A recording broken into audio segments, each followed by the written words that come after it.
Let alpha and beta be the roots x square minus x plus p equal to 0. So alpha plus beta is 1, alpha beta is p. Gamma and delta be the roots x square minus 4x plus q equal to 0. Gamma plus delta is equal to 4. Gamma delta is equal to q. Alpha, beta, gamma, delta are in geometric progression. Fine. Brilliant. Alpha plus beta is 1. Think about it. This is gamma.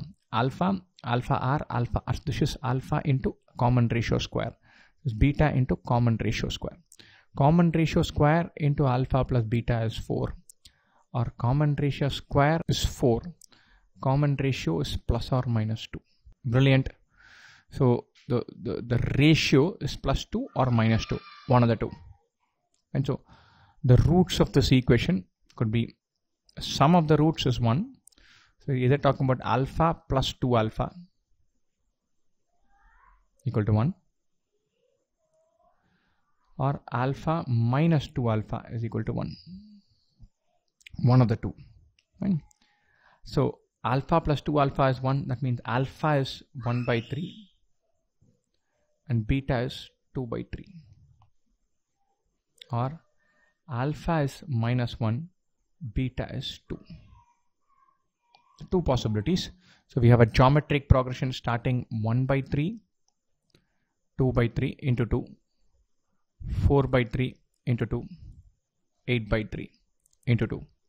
Or we have minus 1 into 2, 2, minus 4, 8. These are two possibilities. Right? Alpha into beta is p. These are alpha, beta, gamma, delta. Straight away we can say that this we don't need to worry about because we're not looking at fractions. Alpha, beta, the numbers are telling us that p and q are integers.